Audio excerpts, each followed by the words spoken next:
وہ آنکھیں پھاڑے حیرت سے مجھے دیکھ رہی تھی۔ اچھے خاصے خاندان کا قابل انسان اندر سے اس قدر زہریلا اور بدتمیز بھی ہو سکتا ہے، اس کے چہرے پہ واضح طور پہ لکھا تھا۔ شادی کی پہلی رات بیڈ روم کا یہ منظر شاید ہم دونوں کے ہی وہم و گمان میں نہ تھا، نہ اس کی حسن کی شان میں تعریفیں اور نہ ہی ساتھ نبھانے کے یا پیار کے وعدے۔ یہ تھی وہ حسین رات جس کے بعد میری زندگی کا ہر دن اور ہر رات تاریک ترین ہو گئے۔ صبح آنکھ کھلی تو وہ جائے نماز پہ بیٹھی تھی۔ رات کی ایک ایک بات مجھے یاد آنے لگی۔ ڈھیروں زہر اگلنے کے بعد اب تھوڑا پچھتاوا بھی ہو رہا تھا۔ دل میں کمزور سا ارادہ کیا کہ پھر کبھی ایسے الفاظ استعمال نہیں کروں گا، مگر اس پہ نظر پڑتے ہی غصہ دوبارہ لوٹ آیا۔ جھٹکے سے اٹھ کے باتھ روم گیا۔ آئینے کے سامنے کھڑے ہو کر میں نے خود کو غور سے دیکھا۔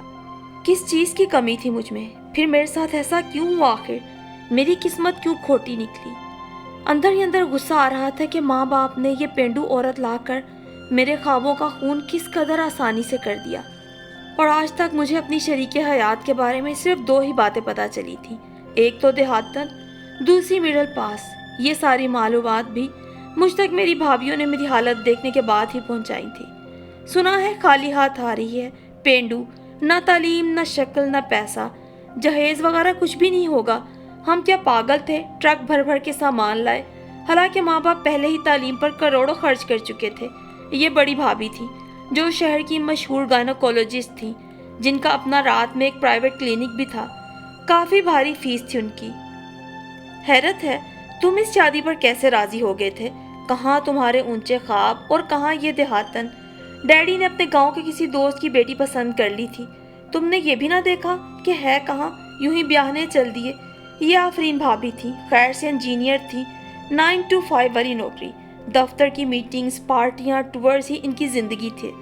تنخواہ کے لاکھوں روپے ان کی ذاتی تزئین و آرائش پہ ہی خرچ ہوتے تھے۔ عدیل بھائی سے بھی ہر ماہ ایک موٹی رقم وصول کرتی، اگر دیر ہو جاتی تو خوب ہنگامہ ہوتا۔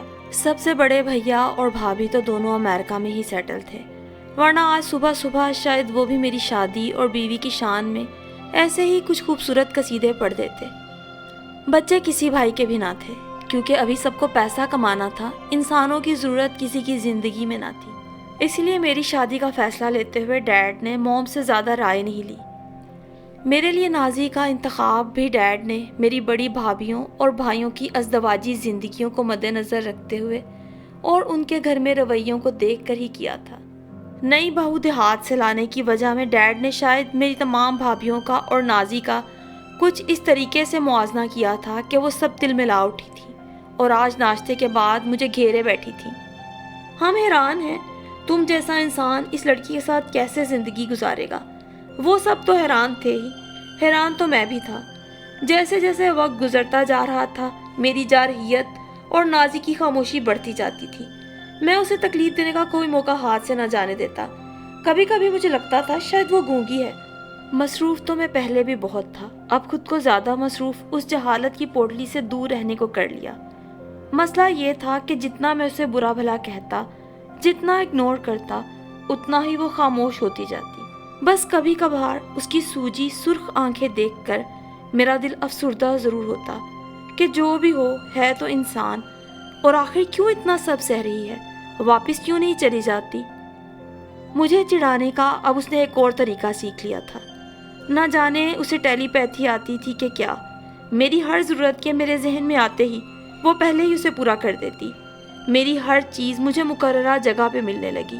ملازمین کی فوج کے باوجود میرے کپڑے خود استری کرتی، جوتے خود تیار کر کے رکھتی۔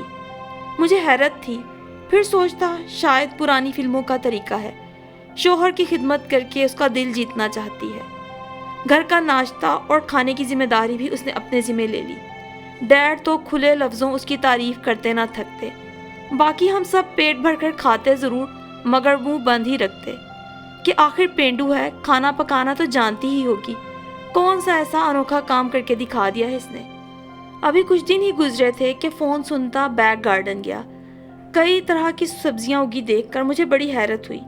مالی سے پوچھا تو بڑے فخر سے بتایا، صاحب جی نازی بیوی کی محنت ہے، وہ تو ہم سے بھی زیادہ پودوں کا علم رکھتی ہیں۔ اب میں اسے کیا کہتا، کھیتوں کی پیداوار کو کیا اتنا علم نہیں ہوگا؟ ڈر مجھے بس یہ تھا کہ کہیں کسی دن گارڈن میں بھینسیں اور مرغیاں نہ لے آئے۔ عورت سے زیادہ یہ تو مجھے کوئی مشین لگتی تھی، یا شاید اس نے یہ سب پرانی فلمیں دیکھ دیکھ کر ہی طریقہ سیکھا تھا کہ سسرال اور شوہر کا دل کیسے جیتنا ہے، خوب خدمت کرو۔ آخر تھی تو پینڈو، عقل استعمال کرتی تو کب کی سب چھوڑ چھاڑ واپس چلی جاتی۔ یوں ہی وقت گزرنے لگا۔ اس دن بھی میں آفس کے لیے نکل رہا تھا جب ڈیڈ نے بٹھا لیا۔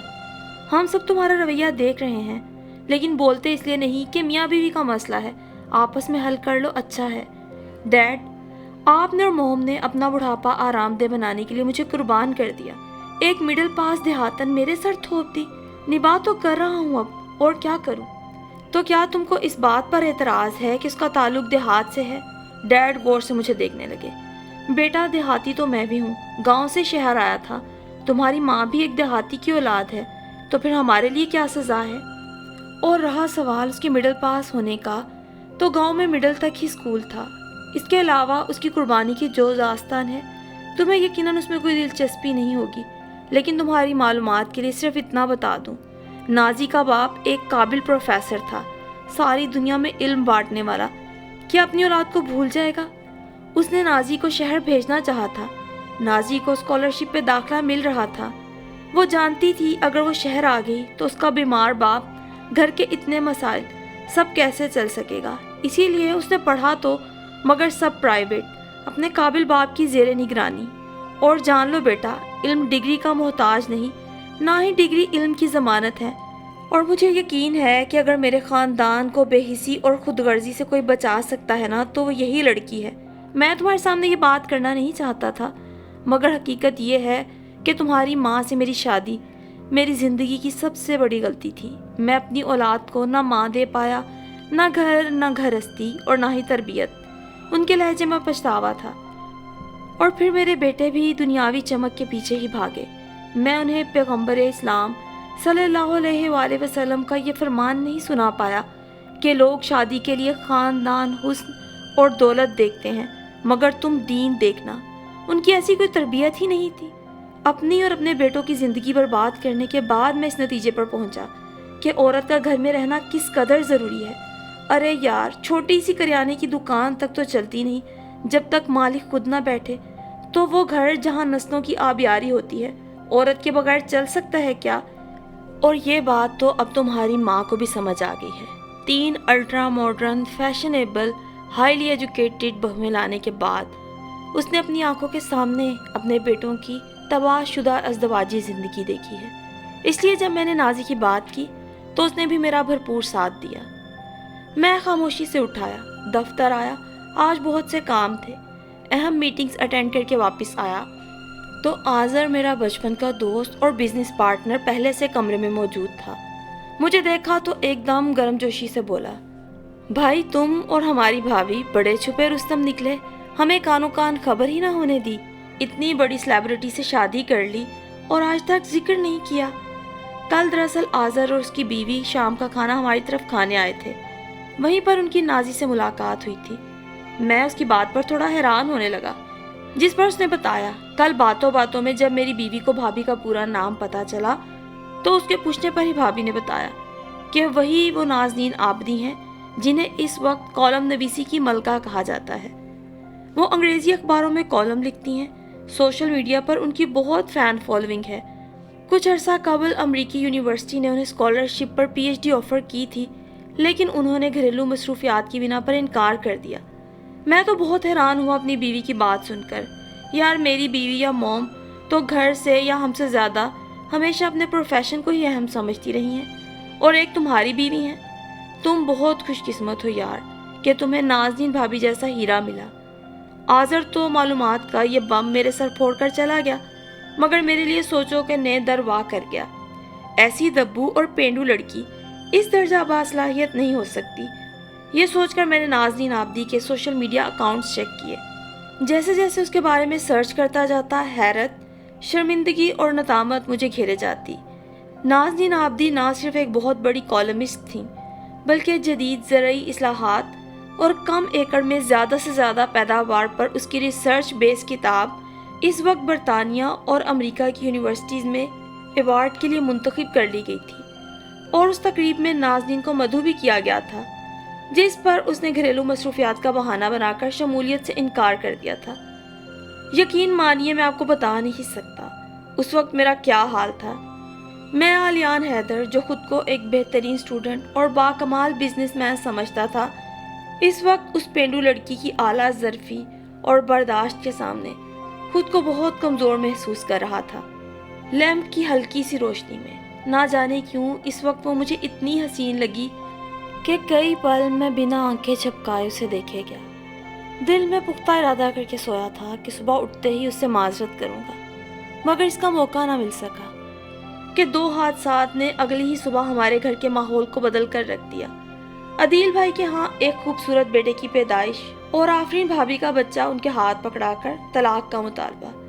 دراصل عدیل بھائی اور آفرین بھابھی میں اختلافات کی بڑی وجہ پیسہ یا تعلیم کی کمی نہ تھی، بلکہ آفرین بھابھی کی حد سے بڑھتی سو کالڈ ماڈرنٹی تھی۔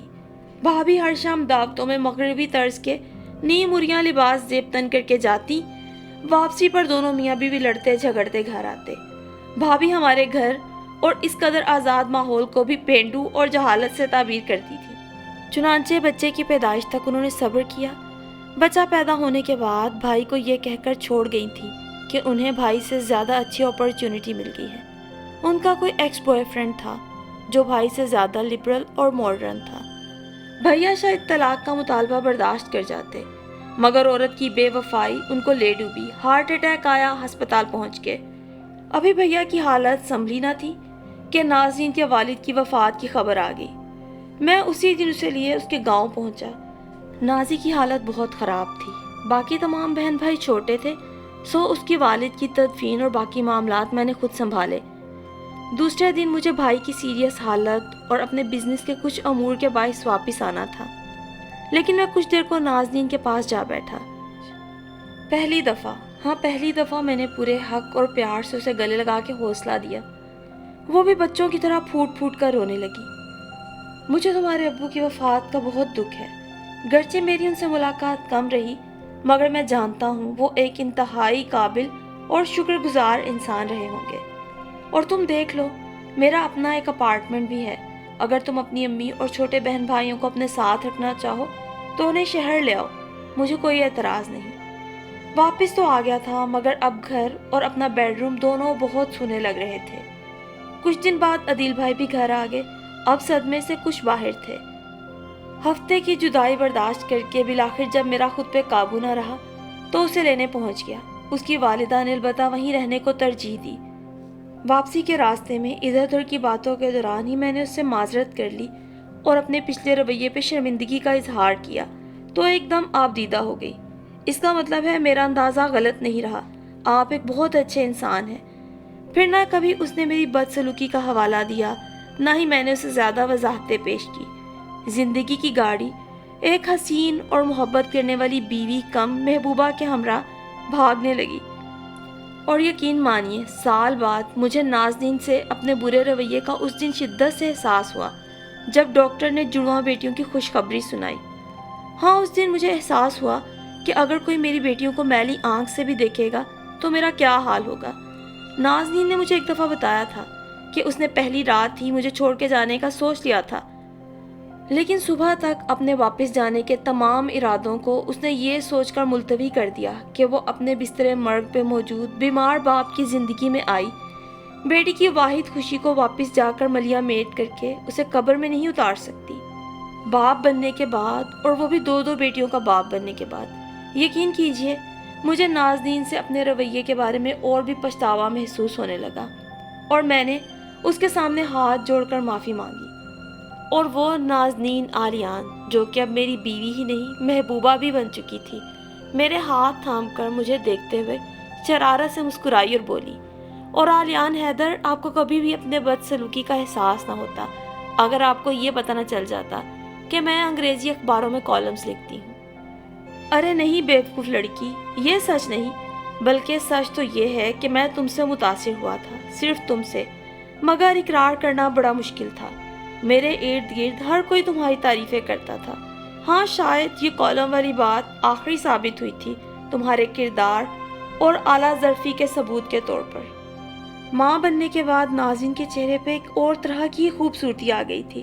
میں اس کے چہرے کے ایک ایک نقش کو اپنے دل میں اتار رہا تھا، اور جو آج تک نہیں اسے بتا پایا تھا وہ سب کہہ رہا تھا، اور نازنین آنکھیں موندے جیسے میرے ایک ایک حرف کو اپنے دل میں اتار رہی تھی۔